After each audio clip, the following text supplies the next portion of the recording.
First of all ಇಲ್ಲಿ ಬಂದಿರೋ ಎಲ್ಲ ಮಾಧ್ಯಮ ಮಿತ್ರರಿಗೆ ನಮ್ಮ ಟೀಮ್ ಕಡೆಯಿಂದ ಒಂದು ಅಭಿನಂದನೆ. ನಮಗೋಸ್ಕರ ನಿಮ್ಮ ಟೈಮ್ ಕೊಟ್ಟು ಇಲ್ಲಿವರೆಗೆ ಬಂದಿರೋದಕ್ಕೆ. ಆ್ಯಂಡ್ ನಾನು ಮಾತಾಡೋದಕ್ಕಿಂತ ಮುಂಚೆ ನಮ್ಮ ಟೀಮ್ನ ಒಂದು ಪರಿಚಯ ಮಾಡ್ಕೊಡ್ತೀನಿ. ಸೊ ನಮ್ಮ matured love story Kannada cinema ಇನ್ನೇನು ಕೇಳಿದ್ರೆ ತಿಂಗಳಲ್ಲಿ ಹೊರಗಡೆ ಬರ್ತಾ ಇದೆ. ಅಂದರೆ ಆಲ್ಮೋಸ್ಟ್ ಮುಂದಿನ ತಿಂಗಳು ಪ್ಲ್ಯಾನ್ ಮಾಡಿದ್ವಿ, ಬಟ್ ಹೊಸಬ್ರದ್ದು ಕಾರಣಾಂತರಗಳು ಇರುತ್ತಲ್ಲ, ಸೊ ಆ ಒಂದಷ್ಟು ಕಾರಣಗಳಿಂದ ನಾವು ಬರೋಕ್ಕಾಗಿಲ್ಲ. ಆ್ಯಂಡ್ ಈ ಪ್ರೆಸ್ ಮೀಟ್ನ ಮಾಡ್ತಾ ಇರೋ ಉದ್ದೇಶ, ಮೊನ್ನೆ ನಮ್ಮ ಮೆಚೂರ್ಡ್ ಲವ್ ಸ್ಟೋರಿ ಸಿನಿಮಾದ ರಾಧಾ ಮಾಧವ ಸಾಂಗ್ ರಿಲೀಸ್ ಆಗಿದೆ, ಗ್ರಾಮಿ ಮ್ಯೂಸಿಕ್ ಯೂಟ್ಯೂಬ್ ಚಾನಲ್ ಅಂತ. ಸೊ ಇದೆಲ್ಲದ್ರ ಬಗ್ಗೆ ಇವತ್ತಿನ ಪ್ರೆಸ್ ಮೀಟ್ ಮಾಡ್ತಾ ಇದ್ದೀವಿ. ಆ್ಯಂಡ್ ಮೊದಲನೇದಾಗಿ ಈ ಇವೆಂಟಲ್ಲಿ ನಮ್ಮ ಡೈರೆಕ್ಟರ್ ಸರ್ ರಘು ಸರ್ ಇದ್ದಾರೆ. ಸೊ ಅವ್ರಿಗೆ ವೆಲ್ಕಮ್ ಅಂತ ಹೇಳ್ತಾ, ಹಾಗೆ ನಮ್ಮ ಪ್ರೊಡ್ಯೂಸರ್ ಮನುರಾಜ್ ಸರ್ ಅವ್ರಿಗೂ ಕೂಡ ವೆಲ್ಕಮ್. ಹಾಗೆ ನಮ್ಮ ಹೀರೋಯಿನ್ ವಂದನಾ ಗಾಯತ್ರಿ, ಹಾಗೆ ನಮ್ಮ ಮ್ಯೂಸಿಕ್ ಚಾನಲ್ ಅಂದರೆ ಒಂದು ಆಡಿಯೋ ಲೇಬಲ್ ಕಂಪ್ನಿ ಬಗ್ಗೆನೇ ಒಂದಷ್ಟು ಚರ್ಚೆ ಇದೆ ಇಲ್ಲಿ. ಸೊ ಅದರ ಓನರ್ ಆಗಿರೋ ಸಾಬಿಕ್ ಅವರು, ಸೊ ಅವ್ರಿಗೂ ಕೂಡ ನಮ್ಮ ಒಂದು ಪ್ರೆಸ್ ಮೀಟ್ಗೆ ಸ್ವಾಗತ. ಹಾಗೆ ನಮ್ಮ ಕೋರ್ ಟೀಮ್ ಮೆಂಬರ್ ರಾಕೇಶ್ ಅವರು ಅಂತ, ಸೊ ಅವ್ರಿಗೂ ಕೂಡ ಈ ಒಂದು ಪ್ರೆಸ್ ಮೀಟ್ಗೆ ಸ್ವಾಗತ. ಆ್ಯಂಡ್ ಮೊದಲನೇದಾಗಿ ಈ ಪ್ರೆಸ್ ಮೀಟ್ನ ನಮ್ಮ ಡೈರೆಕ್ಟರ್ ಸರ್ ಸ್ಟಾರ್ಟ್ ಮಾಡ್ತಾರೆ. ಸೊ ಅದೊಂದು ಪ್ಲಾಟ್ಫಾರ್ಮ್ ಸಿಗುತ್ತೆ, ಅಟ್ಲೀಸ್ಟ್ ಅವರೊಂದು ಆಚೆ ಬರ್ತಾರೆ, ಪ್ರಾಡಕ್ಟ್ ಇದ್ದಿದೆ, ಒಂದು ಒಳ್ಳೆ ಆ್ಯಕ್ಟರ್ ಆಚೆ ಬರ್ತಾರೆ. ಅವ್ರದ್ದು ಮೇಡಮ್ ಅವರು ಫಸ್ಟ್ ಮೂವಿ, ಅಟ್ಲೀಸ್ಟ್ ಅವ್ರದ್ದು ಆಚೆ ಬರ್ತಾರೆ. ಈಗ ಡೈರೆಕ್ಷನ್ ಟೀಮಲ್ಲಿ ರಘುವಣ ಅವ್ರು ಮಾಡ್ತಿದ್ದಾರೆ, ಅವ್ರ ಸ್ಕಿಲ್ನ ದೊಡ್ಡ ಮಟ್ಟದಲ್ಲಿ ತೋರ್ಸೋಕ್ಕಾಗುತ್ತೆ. ನೀವೇ ಚೆನ್ನಾಗಲೇ ನಮ್ಗೆ ಸಪೋರ್ಟ್ ಮಾಡಿ ಅಂತ ಹೇಳ್ತಾರೆ. ಮತ್ತು ಯಾರ ಹತ್ರ ಹೋಗ್ಬೇಕು, ಮನೆ ಕೇಳಿದ್ರೆ ಅವಾಗಲೇ ಗಾಂಧಿನಗರ ಕರ್ಕೊಂಡು ಹೋಗಿದ್ದೆ. ಗಾಂಧಿನಗರ ಕೂತ್ಕೊಂಡ್ರೆ ಅದು ಹಸು ವ್ಯಾಪಾರ ಮಾಡ್ದಂಗೆ ಮಾಡ್ತಾರೆ. ಅದು ತಪ್ಪು ಅಂತ ನಾನು ಹೇಳೋಲ್ಲ, ಅವ್ರ ರೀತಿಯಾಗಿರ್ಬೋದು. ಸೊ ಅಲ್ಲಿ ಅವ್ರಿಗೆ ಏನಾದ್ರು ನಮ್ಮಿಂದ ಹರ್ಟ್ ಆಗಿದೆ, ಕ್ಷಮೆ ಇರಲಿ. ಆದರೆ ಅವ್ರು ಮಾಡೋ ರೀತಿ, ಅಷ್ಟು ಕೊಡಿ, 80 ಲಕ್ಷ ಕೊಡಿ, ಥಿಯೇಟ್ರ್ ಅದು ಕೊಡಿಸ್ತೀವಿ, ಇದು ಕೊಡಿಸ್ತೀವಿ. ನಾನು ಅಲ್ಲೇ ಶಾಕ್ ಆಗಿಬಿಟ್ಟೆ. ನಾನು ಸಿನಿಮಾ ಮಾಡ್ತಾ ಇದ್ದೀನ, ಇಲ್ಲಾಂದ್ರೆ ಏನೋ ಒಂದು ಬೇರೆ ವ್ಯವಹಾರ ಮಾಡ್ತಾ ಇದ್ದೀವ, ಇಲ್ಲ ರಿಯಲ್ ಎಸ್ಟೇಟ್ ಮಾಡ್ತಾ ಇದ್ದೀನ. ಅದೊಂದು ಲೆಕ್ಕ ಇಲ್ಲ, ಪೇಪರ್ ಇಲ್ಲ, ಪೆನ್ ಇಲ್ಲ, ಪುಸ್ತಕ ಇಲ್ಲ. ಮೊಬೈಲ್ ತಗೋತಾರೆ, ಕ್ಯಾಲ್ಕುಲೇಟ್ ಹಾಕ್ತಾರೆ, 80 ಲಕ್ಷ ಆಗಿದೆ ಅಂತಾರೆ. ಎಲ್ಲಿಂದ ತಂದು ಕೊಡಕ್ಕೆ 80 ಲಕ್ಷ? ಬರೀ ಥಿಯೇಟ್ರಿಗೆ ಇಷ್ಟು ಕೊಡಿ, ಅಷ್ಟು ಕೊಡಿ. ದಯವಿಟ್ಟು ಯಾರಾದರೂ ಈ ವಿಡಿಯೋ ನಿಮ್ಮ ಮೂಲಕ, ಮಾಧ್ಯಮದ ಮೂಲಕ ದೊಡ್ಡವರಿಗೆ ಅದು ಹೋಗಿ ತಲುಪಿದ್ರೆ ದಯವಿಟ್ಟು ನಮಗೆ ಬ್ಯಾನರ್ಗಳು, ಡಿಸ್ಟ್ರಿಬ್ಯೂಷನ್ಗೆ ಅದಕ್ಕೆ ಸಂಬಂಧಪಟ್ಟಿದ್ವಿ ಏನಾದರೂ ಭಯ ಬೀಳ್ತಾರೆ. ಕೆಲವೊಬ್ಬರಿಗೆ ಏನಾಗ್ತಂದ್ರೆ, ಎಷ್ಟೋ ಮೂವಿ ಅನ್ನ ಹೇಳ್ದಂಗೆ ರಘು ಹೇಳಿದಾಗ ಎಷ್ಟೋ ಮೂವಿ ಮೂಡ್ತಾ ಆಗುತ್ತೆ, ಅದು ಅರ್ಧದಲ್ಲಿ ಕೈ ಬಿಟ್ಟೋಗುತ್ತೆ. ಯಾಕೆ ಬಿಟ್ಟೋಗೋದಂದ್ರೆ ಎದುರಿಸ್ಬಿಡ್ತಾರೆ. 80 ಲಕ್ಷ ರಿಲೀಸ್ ಕೊಡಬೇಕು, 1 ಕೋಟಿ ರಿಲೀಸ್ ಕೊಡಬೇಕು ಅಂತ ಹೇಳಿ ಯಾರು ಬರ್ತಾರೆ ಮುಂದೆ? ಯಾರು ಬರಲ್ಲ, ಯಾರು ಬರಲ್ಲ. ಯಾಕೆ ಅಂತ ಹೇಳಿದ್ರೆ, ಇವಾಗ ನಾನೊಬ್ಬ ಪ್ಯೂರ್ ಬಿಸ್ನೆಸ್. ಸೊ ನಾವು ಬೆಳಗ್ಗೆ ದುಡ್ಡು ಹಾಕಿದ್ರೆ ಸಾಯಂಕಾಲ ನೋಡ್ಬೋದು, ಸಾಯಂಕಾಲ ಒಳಗಡೆ ನಾನು ದುಡ್ಬೇಕು. ಸೊ ಆ ಥರ ನಾವು ಮನೀಶ್ ಬಂದು ಹೇಳಿದಾಗ ನಾನು ಒಂದು ನೋಡಿದ್ದು ಒಂದೇ, ಅವನಲ್ಲಿರೋ ಟ್ಯಾಲೆಂಟ್. ಅವನಲ್ಲಿ ನೋಡಿದಾಗ ಟ್ಯಾಲೆಂಟ್ 50% ಒಂದು ಅಚೀವ್ಮೆಂಟ್ ಬಂತು. ಎಂಟೈರ್ ಇವ್ರ ಟೀಮ್ನ ನೋಡಿದಾಗ ಸೊ 100% ಫುಲ್ಫಿಲ್ ಆಯಿತು. ಮತ್ತೆ ಜನಗಳು ವಾಯ್ಸ್ ಔಟ್ ಯಾವ ಥರ ಮಾಡಿದ್ರು, ಮೂವಿನ ಪ್ರೊಡಕ್ಷನ್ ಮಾಡಿದರೆ ಎಲ್ಲಿ ಬರುತ್ತೆ ದುಡ್ಡು, ಸುಮ್ಮನೆ ಒಂದು ಶೋಕಿಗೆ ಮಾಡಬೇಕಾಗುತ್ತೆ ಹಂಗೆ ಅಂತ ಹೇಳಿದಾಗ ಮತ್ತೆ ನಮಗೊಂದು 50% ಡ್ರಾಪ್ ಆಗುತ್ತೆ. ಡ್ರಾಪ್ ಆದಾಗ್ತದಂಗೆ ನನಗೆ ಒಂದು ಮ್ಯೂಸಿಕ್ ಡೈರೆಕ್ಟರ್ನ ಪರಿಚಯ ಮಾಡ್ತಾರೆ. ಮ್ಯೂಸಿಕ್ ಡೈರೆಕ್ಟರ್ ಬಗ್ಗೆ ನೀವು ಹೇಳಿದ್ರೆ ನೀವು ಬಿಲೀವ್ ಮಾಡಲ್ಲ. ಆ ಥರ ಒಂದು ಆ ಸಾಂಗ್ ಫಸ್ಟ್ ನನಗೊಂದು ಕೊಟ್ಟಿದ್ದಾರೆ ಅವರು. ಅವ್ರನ್ನ ಹುಡ್ಕೊಂಡು ನಾವು 500 ಕಿಲೋಮೀಟರ್ ಅಲ್ಲ ಸುತ್ತಾಡ್ತೀವಿ, ಯಾಕೆಂದರೆ ಅಷ್ಟು ಚೆನ್ನಾಗಿದೆ. ಅವ್ರನ್ನ ಹೋಗಿ ನೋಡಿದಾಗ ಒಂದು ಮಿರಾಕಲ್ ಅಲ್ಲಿ ಕಾಣಿಸಿದ್ದು ನಮ್ಗೆ ಇಷ್ಟೇ. ಮನೀಶ್ವರ್ ಫುಲ್ ಭಯ ಬಿಟ್ಟಿದ್ರು, ನಾನು ದುಡ್ಡು ಕೊಡೋಕೆ ರೆಡಿ ಇದ್ದೆ, ಸೊ ದುಡ್ಡು ಆನ್ಲೈನಲ್ಲಿ ಹಾಕಬೇಕು ಅಂತ. ಆ ಮನೀಶ್ವರ್ ಹೇಳಿದ್ರು ಒಂದ್ಸತಿ ನೋಡೋಣ ಅವ್ರನ್ನ ಅಂತ. ಆ ಒಂದೇ ಒಂದು ಸಾಂಗ್ಗೋಸ್ಕರ ಅವ್ರು ಹುಡ್ಕೊಂಡೋದಾಗ ಅವ್ರ ಟೋಟಲ್ ಕ್ರಿಯೇಟಿವಿಟಿ ನಾನು ನೋಡಿದಾಗ ಅಲ್ಲೇ ಹೇಳಿದೆ, ದುಡ್ಡು ಕೊಡಿ ಫಸ್ಟು, ಇವರು ದುಡ್ಡು ಕೊಡಿ. ಯಾಕೆ ಅಂದರೆ ಅವ್ರ ಹತ್ರ ಕಲೆ ಇದೆ, ಕಲೆಗೆ ಅವ್ರನ್ನ ಬೆಲೆ ಕೊಡ್ತಾ ಇದ್ದಾರೆ. ಆ ಬೆಲೆ ಬೇಕು ಅಂತ ಒಂದೇ ಒಂದು ಕಾರಣಕ್ಕೆ ಸೊ ಅವ್ರನ್ನ ನಮ್ಮ ಮೂವಿಗೆ ಅಡಾಪ್ಟ್ ಮಾಡಿಕೊಂಡು ಕಂಪ್ಲೀಟ್ ಹೊಡ್ಬೋದು. ನೀವು ಸಾಂಗ್ಸ್ ಇವಾಗ ಒಂದು ಕೇಳ್ತಿದ್ದೀವಲ್ಲ, ಇದು ನಿಮಗೆ 50% ಅಲ್ಲದೆ ಇನ್ನೂ 110% ಇದೆ ನಮ್ಮ ಹತ್ರ ಸಾಂಗ್ಸು. ಆ ರೇಂಜ್ ಇದೆ, ಅಷ್ಟು ರೀಚ್ ಆಗುತ್ತೆ ಜನಗಳಿಗೆ. ಆ ಥರ ಸಾಂಗ್ಸ್ ಇದೆ, ಆ ಥರ ಸಾಂಗ್ಸ್ ಮಾಡಿದ್ದಾರೆ. ಯಾಕೆ ಆ ಥರ ಸಾಂಗ್ಸ್ ಮಾಡಿದ್ದಾರೆ ಅಂತಂದರೆ ಅವರಲ್ಲಿ ಒಂದು ಬೆಳೆಯೋ ಆಸೆ ಇದೆ. ನಮ್ಗೆ ಕಾಣಿಸಿದಷ್ಟೇ ಅವ್ರು ಬೆಳೀತಾರೆ ಅಂತ ಗೊತ್ತು. ಆ ಬೆಳೆಯೋದಕ್ಕೆ ನಾವು ಒಂಚೂರು ನೀರು ಹಾಕ್ತಾ ಇದೀವಿ ಹೊರತು ಅವ್ರು ಹೇಳಿದ್ರಂಗೆ ಅವರಿಂದನೇ ನಾವು ಒಂದು ಎಷ್ಟೆಷ್ಟೋ ತಮಿಳ್ ಮೂವಿ, ತೆಲುಗು, ಮಲಯಾಳಂ ಎಲ್ಲ ಲ್ಯಾಂಗ್ವೇಜ್ ನೋಡ್ತಾ ಇರ್ತೀರ. 1000, 1500, 2000 ಕೊಟ್ಟು ನೋಡ್ತಾ ಇರ್ತೀರ. ಎಲ್ಲೋ IPL ಕೂತ್ಕೊಂಡು ಲಕ್ಷಾಂತರ ರೂಪಾಯಿ ಟಿಕೆಟ್ ತೊಗೋತೀರ, ಅಲ್ಲಿ ಹೋಗಿ ಜಗಳ ಆಗುತ್ತೆ, ಏನೇನೋ ಆಗುತ್ತೆ. ದಯವಿಟ್ಟು ನಮ್ಮದೊಂದು ಕನ್ನಡ ಸಿನಿಮಾನ ದಯವಿಟ್ಟು ನಮ್ಮದೊಂದು ಮೆಚೂರ್ಡ್ ಲವ್ ಸ್ಟೋರಿನ ಬೆಳೆಸಿ. ಎಷ್ಟೋ ಜನ ಆರ್ಟಿಸ್ಟ್ ಇದ್ದಾರೆ ಇದರಲ್ಲಿ, ಆರ್ಟಿಸ್ಟ್ ಬಗ್ಗೆ ಮುಂದೆ ಮಾತಾಡ್ತಾರೆ. ಎಷ್ಟೋ ಜನ ಕನಸಿದೆ, ದಯವಿಟ್ಟು ಆ ಕನಸಿಗೆ ಒಂದೇ ಒಂಚೂರು ನೀರು ಹಾಕಿ. ಸೊ ಅದು ಒಂದು ಹೆಮ್ಮರವಾಗಿ ಬೆಳೀಲಿ ಅಂತ ಹೇಳ್ತಾ ಕರ್ನಾಟಕ ಜನತೆ ಕೈ ಮುಗಿ ಕೇಳ್ಕೊಂತ ಇದ್ದೀವಿ, ನಮ್ಮ ಮೂವಿನ ದಯವಿಟ್ಟು ಥಿಯೇಟ್ರಲ್ಲಿ ಬಂದು ನೋಡಿ. Thank you. ನನ್ನ ಹೆಸರು ವಂದನಾ ಗಾಯತ್ರಿ ಅಂತ. ಸೊ ಈಗಾಗಲೇ ನಮ್ಮ ಡೈರೆಕ್ಟರ್ ಅವರು ಹಾಗೂ ನಮ್ಮ ಹೀರೋ ಅವರು ಸಾಕಷ್ಟು ವಿಚಾರಗಳನ್ನ ಹೇಳಿದ್ದಾರೆ. ಸೊ ಇದು ನನ್ನ ಮೊದಲನೇ cinema, first cinema as a heroine, ಇವ್ರದ್ದು ಮೊದಲನೇ cinema as a hero. So ತುಂಬ ಹಾರ್ಡ್ ವರ್ಕ್, ಡೆಡಿಕೇಶನ್, ತುಂಬಾನೇ ಬೆವರು ಸುರಿಸಿ ರಕ್ತ ಸುರಿಸಿ ಒಂದು 8-9 ಮಂತ್ಸಲ್ಲಿ ತುಂಬ ಕಷ್ಟಪಟ್ಟು ಮಾಡಿರೋ ಒಂದು ಪ್ರಾಜೆಕ್ಟ್ ಇದು. ಸೊ ಸಾಂಗ್ ನೀವು ಕೇಳಿದ್ದೀರಾ, ರೀಸೆಂಟ್ ಟೈಮ್ಸಲ್ಲಿ ಕನ್ನಡದ ಹೊರಗಡೆ ಬಂದಿದ್ದ ಸಾಂಗಲ್ಲಿ ತುಂಬಾನೇ ಒಂದು ಬ್ರೆತ್ ಫ್ರೆಶ್ ಏರ್ ಅಂತ ಹೇಳ್ಬೋದು. ಆ ಥರ ಒಂದು ತುಂಬಾನೇ ಚೆನ್ನಾಗಿರೋ ಸಾಂಗ್ ಒಂದು ಒಳ್ಳೆ ಯೂಟ್ಯೂಬ್ ಚಾನಲ್ ರಿಲೀಸ್ ಮಾಡಿದಾಗ್ಲೂ ಅದಕ್ಕೆ ರೀಚ್ ಸಿಗ್ತಾ ಇಲ್ಲ. ಸೊ ನಮ್ಮಂತ ಹೊಸೊಬ್ರು ಕನ್ಸೆ ಕಾಣಬಾರ್ದ, so should be not dream at all. So ಎಲ್ರಿಗೂ ಆಕಾಂಕ್ಷೆಗಳಿರುತ್ತೆ, ಎಲ್ರಿಗೂ ಕನಸುಗಳಿರುತ್ತೆ. ಸೊ ನೀವು ಎಸ್ಟಾಬ್ಲಿಷ್ ಆಗಿದ್ರೆ ಮಾತ್ರ ಗ್ರೋ ಆಗಕ್ಕೆ ಸಾಧ್ಯನಾ? ಸೊ ಆ ಥರನೇ ನಡೆಸ್ತಾ ಇದ್ದಾರೆ. ಸೊ ಎಷ್ಟೇ ನಾವು ನಿಷ್ಠೆಯಿಂದ ಹಾರ್ಡ್ ವರ್ಕಿಂದ ಕೆಲಸ ಮಾಡಿದ್ರು, ನಮ್ಮ ಬೆಸ್ಟ್ ಕೊಟ್ರು, ಬೆಸ್ಟ್ ಆಫ್ ಕ್ವಾಲಿಟಿ ವರ್ಕ್ ಕೊಟ್ರು ಅದು ಆಚೆ ಸಪೋರ್ಟ್ ಸಿಗ್ತಾ ಇಲ್ಲ. ಸೊ ಇದಕ್ಕೆ ಕಾರಣ ಏನು, ಯಾಕೆ ಅಂತ ಗೊತ್ತಿಲ್ಲ. ಬಟ್ ಇದಕ್ಕೆ ಸೊಲ್ಯೂಷನ್ ಅಂತೂ ನಮ್ಮ ಹತ್ರ ಇಲ್ಲ, ಅದಕ್ಕೆ ನಿಮ್ಮ ಹತ್ರ ಕೇಳ್ತಾ ಇದ್ದೀವಿ. ಸೊ ಇದರ ಹೊಸ ತಂಡನ ಕೈ ಬಿಡಬೇಡಿ, ಕೈ ಹಿಡಿದು ಮುಂದೆ ಕರ್ಕೊಂಡು ಹೋಗಿ, ಅಷ್ಟೇ ಹೇಳಕ್ ಇಷ್ಟಪಡ್ತೀನಿ. ಸೊ ತುಂಬಾ ಖುಷಿ ಆಗ್ತದೆ. ಪ್ರತಿಯೊಬ್ಬ ಆರ್ಟಿಸ್ಟ್ ನ ಒಂದು ಡ್ರೀಮ್ ಅಂತಾನೆ ಹೇಳ್ಬೋದು, ಒಂದು ಮೂವಿ ಮುಗಿಸಿ ಪ್ರೆಸ್ ಮೀಟ್ ಅಲ್ಲಿ ಕೂರೋದು. ಅಂಡ್ ಮುಹೂರ್ತದ ದಿನ ನನಗೇನು ಭಯ ಆಗ್ತಿರ್ಲಿಲ್ಲ. ಬಿಡು, ನಾನು ಯಾರು ಗುರು, ನಾನು ಯಾರು ಗೊತ್ತು, ಹೆಚ್ಚು ಕಮ್ಮಿ ಆದ್ರೂ ತಲೆ ಕೆಡ್ಸ್ಕೊಡ್ತಿರ್ಲಿಲ್ಲ. ಅಂಡ್ ಅವತ್ತು ನನಗೆ ಬೇರೆನೇ ಧೈರ್ಯ ಇತ್ತು. ಅಂದ್ರೆ ಇಮಿಡಿಯೇಟ್ ಆಗಿ ಯಾರೊಬ್ಬರು ಸಿಕ್ಕಿದ್ರು, ಪ್ರೊಡ್ಯೂಸರ್ ನಾನೆಲ್ಲ ಮಾಡ್ತೀನಿ ಅಂದ್ರು, ಅದ್ ವೈಬೇ ಬೇರೆ ಇತ್ತು. ಬಟ್ ಮುಹೂರ್ತ ಆಗಿ ಎಲ್ಲ ಕಡೆ ಪ್ರೆಸ್ ಮೀಟ್ ಆಗಿ ನಾನು ಸೀರಿಯಲ್ ಎಲ್ಲ ಮಾಡ್ತಾ ಇದ್ದೆ, ನನ್ನ ಫ್ರೆಂಡ್ ಸರ್ಕಲ್, ಅಂದ್ರೆ ಹೇಳ್ಕೊಳ್ಳೋದು ಅಂತಲ್ಲ, ಒಂದು ಬಳಗ ಇದೆ ನನ್ಗೆ, ಅದ ಒಂದು ಬಳಗ ಇದೆ, ಎಲ್ಲ ಕಡೆ ಗೊತ್ತಾಗೋಯ್ತು. ಕೊನೆಗೆ ಇಲ್ಲ ಪ್ರೊಡ್ಯೂಸರ್. ಸೊ ಏನ್ ಮಾಡ್ಬೇಕು ಅಂತ ಗೊತ್ತಲ್ಲ, ಆ ಫೀಲ್ ಈಗ ನನಗೆ ಅದು ಎಕ್ಸ್ಪೀರಿಯನ್ಸ್ ಆಗ್ತದೆ, ಮುಖದಲ್ಲಿ ಕಾಣ್ತಾ ಇರ್ಬೋದೇನೋ ನಿಮ್ಗೆ. ಆ ಭಯ ಅದು ಬೇರೆ ನೆಕ್ಸ್ಟ್ ಲೆವೆಲ್ ಅಲ್ಲಿ ಇತ್ತು. ಅಂಡ್ 2 ದಿನ ನಾನು ಕೂಡ ಡಿಪ್ರೆಷನ್ ಇದ್ದೆ. ನಮ್ಮ ಡೈರೆಕ್ಟರ್ ಸರ್ ಆದಷ್ಟು ಧೈರ್ಯ ತುಂಬ್ತಾ ಇದ್ರು, ಇಲ್ಲ ಒಳ್ಳೇದಾಗುತ್ತೆ ವೆಯ್ಟ್ ಮಾಡು ಅಂತ. ಅದಾದ್ಮೇಲೆ ನನ್ನ ಬಳಗ ಏನಿದೆ, ಸೊ ನಿಮ್ಗೆ ಎಲ್ಲರಿಗೂ ಒಂದು ಇನ್ಸಿಡೆಂಟ್ ಗೊತ್ತಿರ್ಬೋದು.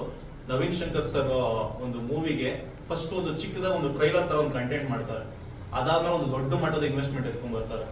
ಸೊ ಸೇಮ್ ಫಾರ್ಮುಲಾ ನಾನು ಫಾಲೋ ಮಾಡಿದ್ದೀನಿ. ಅಂಡ್ ಯಾರಾದ್ರೂ ಹೊಸಬ್ರು ಸಿನಿಮಾ ಮಾಡೋರು ಇದ್ರೆ ಈ ಫಾರ್ಮುಲಾನ ಯೂಸ್ ಮಾಡಿ. ಸೊ ನಿಮ್ಗೂ ಒಂದು ಧೈರ್ಯ ಇರುತ್ತೆ, ನಿಮ್ಗೂ ಒಂದು ಶಕ್ತಿ ಇರುತ್ತೆ ನಿಮ್ ಪ್ರಾಜೆಕ್ಟ್ ಮೇಲೆ. ಅಂಡ್ ಒಬ್ರು ಪಿಚ್ ಮಾಡೋದಕ್ಕೆ ಒಂದು ಆ ಅರ್ಹತೆ, ಯೋಗ್ಯತೆ ಅಂತಾರಲ್ಲ, ಅದಿರುತ್ತೆ. ಸೊ ನಮ್ಮ ಟೀಮ್ ಅಲ್ಲಿ ಆ ಒಂದು ಏನು ಫಸ್ಟ್ ಮೈಲ್ ಸ್ಟೋನ್ ಮಾಡಕ್ಕೆ ಮುಖ್ಯ ಪಾತ್ರ ವಹಿಸಿದ್ದು ನಮ್ಮ ರಾಕೇಶ್ ಅಣ್ಣ ಅಂತ ಇದ್ದಾರೆ, ನಮ್ಮ team member, core team member. So ಅವರು ಮುಖ್ಯ ಪಾತ್ರ ವಹಿಸ್ತಾರೆ. ಸೊ ಆ ಒಂದು ಕಂಟೆಂಟ್, ಒಂದು ಚಿಕ್ಕ ಕಂಟೆಂಟ್ ನ ನಾವು ಶೂಟ್ ಮಾಡಿ, ನಮ್ಮ ರಘುವಣ್ಣ ಅವರಾಗಿರ್ಬೋದು, ನಮ್ಮ DOP ಸಮರ್ಥ್ ಸರ್ ಆಗಿರ್ಬೋದು, ಅವತ್ತು ಯಾರಿಗೂ ನಾವು ಆಕ್ಚುಲ್ ಆಗಿ ಏನ್ ಕೊಡ್ಬೇಕು ಅದು ಕೊಡ್ಲಿಲ್ಲ. ಎಲ್ರು ಒಂದು ಕೇಳಿ ರಿಕ್ವೆಸ್ಟ್ ಮಾಡಿ ಒಂದು ಕಂಟೆಂಟ್ ನ ಇದೊಂದು ಮಾಡೋಣ, ಇದಾದ್ಮೇಲೆ ಪ್ರೊಡ್ಯೂಸರ್ಸ್ಗೆ ಪಿಚ್ ಮಾಡೋಣ, ಈ ಒಂದು ಫಾರ್ಮುಲಾ ತಲೆಯಲ್ಲಿ ಇಟ್ಕೊಂಡು. ಸೊ ಅವತ್ತೊಂದು ಚಿಕ್ಕ ಮೊತ್ತಕ್ಕೆ ಇವತ್ತು ಅದು 10-20% ಆಗಿದೆ ಬಜೆಟ್, ಮೂವಿ ಬಜೆಟ್. ಬಟ್ ಅವತ್ತು ನಾವು ಮಾಡಿದ ಒಂದು ಕಂಟೆಂಟ್ ಹುಡುಕಿದ್ವಿ. ನಾನು ಸುಮಾರು ಜನಕ್ಕೆ ಪರ್ಸನಲ್ ಆಗಿ ನಾನು ಪಿಚ್ ಮಾಡಿದೆ. ಸೊ ಕೊನೆಗೆ ನಾನು ಹೋಗಿದ್ದು ನಮ್ಮ ಎಲೆಕ್ಟ್ರಾನಿಕ್ ಸಿಟಿ. ಸೊ ನಮ್ಮ ಮನೋಹರಣ್ಣ ಅವರು, ಮನುರಾಜ್ ಸರ್, ಸೊ ಅವರು ಇರೋ ಕಡೆ ಜಾಗಕ್ಕೆ ಹೋಗಿ ನಮ್ಮ ಫ್ರೆಂಡ್ ಯಾರೋ ರೆಫರ್ ಮಾಡಿದ್ರು. ಸೊ ಅಲ್ಲಿ ಹೋಗಿ ಪಿಚ್ ಮಾಡಿದಾಗ, ಹೌದಾ ನೀನ್ ಈ ಲೆವೆಲ್ಗೆ ಈ ಬಜೆಟ್ ಇಟ್ಕೊಂಡು ಇಷ್ಟು ಕಂಟೆಂಟ್ ನ ನೀನ್ ಮಾಡಿದ್ಯಾ, ಅಲ್ಲೇ ಶಾಕ್ ಆದ್ರು ಅವರು. ಯಾಕೆಂದ್ರೆ ನಮ್ದು ಟೀಮ್ ವರ್ಕ್ ಆ ತರ ಇತ್ತು. ಅದಾದ್ಮೇಲೆ ಸರಿ ಕಣ ಆಯ್ತು. ನನಗೆ ಸಿನಿಮಾ ಅಂದ್ರೆ ಯಾಕಂದ್ರೆ ಅವ್ರು ತುಂಬಾ ಹೊಸಬ್ರು, ತುಂಬಾ ಹೊಸಬ್ರು ಅವರು.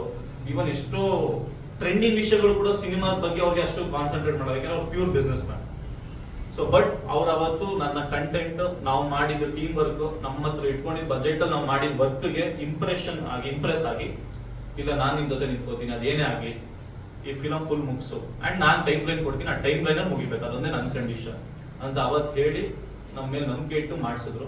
ನೀವೀಗ ಕೆಲವು ದಿನಗಳಲ್ಲಿ ಆಯ್ತು ನನ್ನ ಇನ್ಸ್ಪಿರೇಷನ್, ಯಾರು ಏನು ಅನ್ಕೋತಾರೋ ಗೊತ್ತಿಲ್ಲ, ನನಗೆ ದೊಡ್ಡ ಇನ್ಸ್ಪಿರೇಷನ್ ಒಬ್ಬ ಮಂಡ್ಯದಲ್ಲಿ ಎಲ್ಲೋ ಕುರಿ ಮೇಯಿಸ್ತಿದ್ದವರು, ಎಲ್ಲ ಹಸುಕರ ಮೇಯಿಸ್ತಿದ್ದವ್ರು ಬಂದು ಕನ್ನಡ ಇಂಡಸ್ಟ್ರಿನ ಆಡಿ ಇವತ್ತು ದೊಡ್ಡ ಸ್ಟಾರ್ ಡೈರೆಕ್ಟರ್ ಆಗಿದ್ರು. ಸಾಹಿತ್ಯದಲ್ಲಿ ತಪ್ಪಾಯ್ತು. ಏನ್ ನಮ್ಮ ಸೋಷಿಯಲ್ ಮೀಡಿಯಾದಲ್ಲಿ ಇದ್ದವರು ಅಣ್ಣಂದಿರು, ನಾನು ಸೋಷಿಯಲ್ ಮೀಡಿಯಾ ಇನ್ಫ್ಲುಯೆನ್ಸರ್, ನಾನು ಯೂಟ್ಯೂಬರ್, ನಾನು Instagram influencer.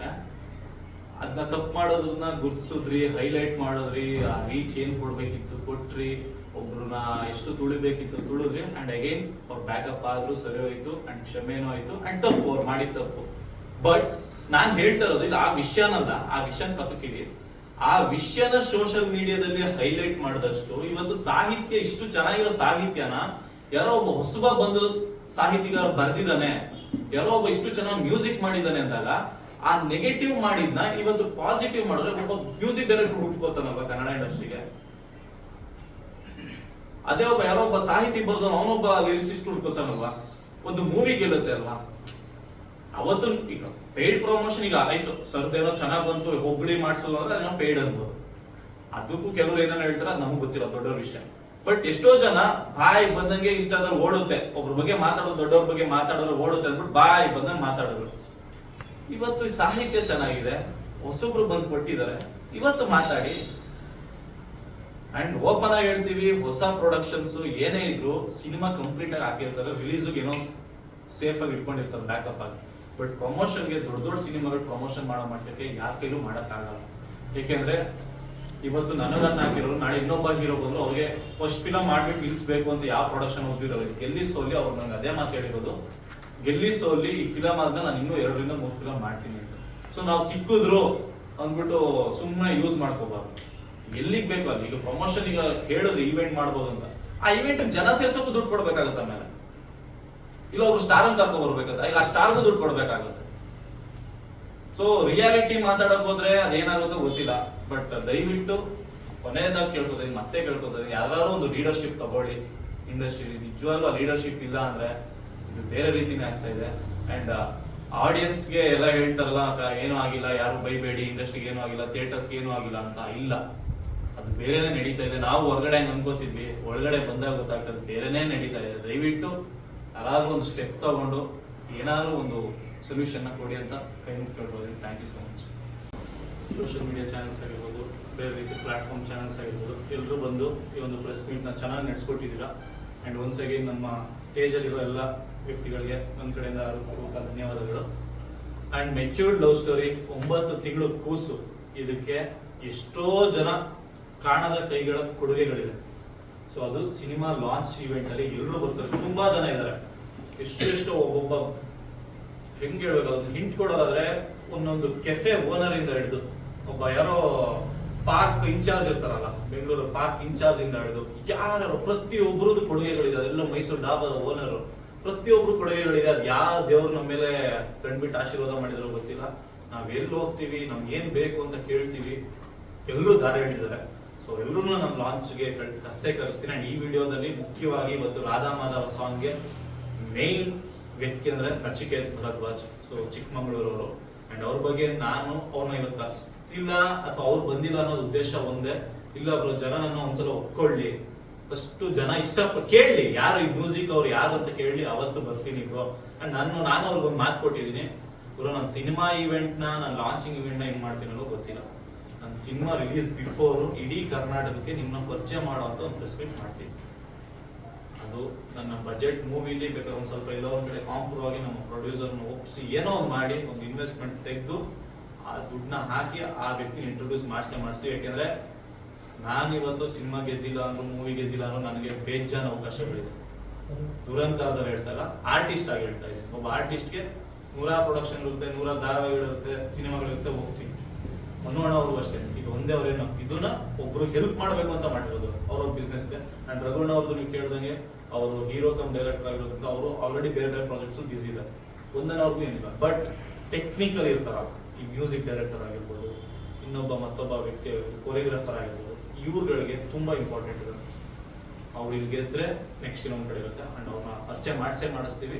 And once again ಎಲ್ರಿಗೂ ಥ್ಯಾಂಕ್ ಯು ಸೋ ಮಚ್. ದಯವಿಟ್ಟು ರಾಧಾ ಮಾಧವ ಸಾಂಗ್ನ ಪ್ರಮೋಟ್ ಮಾಡಿ, ನಿಮ್ಮ ಒಂದೊಂದು ವ್ಯೂಸ್, ಒಂದೊಂದು ಲೈಕ್ಸ್ ಕೂಡ ನಮಗೆ ಭಿಕ್ಷೆ ಅಂತಾನೆ ತಗೊಳ್ತೀವಿ. ದಯವಿಟ್ಟು ಸಪೋರ್ಟ್ ಮಾಡಿ. Thank you. ನಾವು ಎಷ್ಟೋ ಜನ ಡೈರೆಕ್ಟರ್ಗಳು, ಪ್ರೊಡ್ಯೂಸರ್ಸ್ಗಳು, ಹೀರೋಗಳು ಈ ದಿನಕ್ಕೋಸ್ಕರ ತುಂಬಾ ಕಾತರದಿಂದ ಕಾಯ್ತಿರ್ತೀವಿ. ಯಾಕಂದ್ರೆ ಈ ಮಾಧ್ಯಮದ ಮುಂದೆ ಕುತ್ಕೊಂಡು ಮಾತಾಡೋಕ್ಕೋಸ್ಕರನೇ ಎಷ್ಟೋ ಪ್ರಯತ್ನಗಳನ್ನ ಮಾಡಿಕೊಂಡು ಗೆದ್ಕೊಂಡು ಒಂದು ಸಿನಿಮಾ ತಂಡನ ಕರ್ಕೊಂಡ್ಬಂದಿರ್ತೀವಿ ಇಲ್ಲಿಗೆ. ಬಟ್ ಈ ದಿನ ಇಷ್ಟು ಬೇಗ ಬಂದಿರೋದು ನಮ್ಗೆ ತುಂಬಾ ಖುಷಿ ಆಯ್ತು. ನನ್ನ ಹೆಸರು ರಘು ಅಂತೇಳಿ, ನಾನು ಡೈರೆಕ್ಟರ್ ಆಗಿ, ಹೀರೋ ಆಗಿ, ಎಡಿಟರ್ ಆಗಿ ಕೆಲಸ ಮಾಡ್ತೀನಿ. ನಾನು ಆಲ್ರೆಡಿ ಒಂದು 3 ಸಿನಿಮಾ ಆಗಿದೆ. ಇದು ನನ್ನ 4ನೇ ಸಿನಿಮಾ ಮೆಚ್ಯೂರ್ಡ್ ಲವ್ ಸ್ಟೋರಿ ಅಂತೇಳಿ. ಈ ಸಿನಿಮಾದಲ್ಲಿ ನನಗೆ ವರ್ಕ್ ಮಾಡೋಕೆ ಖುಷಿಯಾಗಿದ್ದ ವಿಷಯ ಏನಂದ್ರೆ ನಮ್ಮ ಪ್ರೊಡಕ್ಷನ್ ಹೌಸು ತುಂಬಾ ಎಲ್ಲಾ ವಿಷಯದಲ್ಲೂ ಎಲ್ಲಾ ಹಂತದಲ್ಲೂ ತುಂಬಾ ಖುಷಿಯಾಗಿ ಎಲ್ಲಾ ವಿಷಯದಲ್ಲೂ ಸಪೋರ್ಟ್ ಮಾಡಿ. ಈಗ ಒಂದು ಸಿನಿಮಾ ಶುರುವಾದ್ರೆ ಮಿನಿಮಮ್ 1 ವರ್ಷ 6 ತಿಂಗಳು ಬೇಕು ಅಂತ ಎಲ್ರಿಗೂ ಗೊತ್ತು.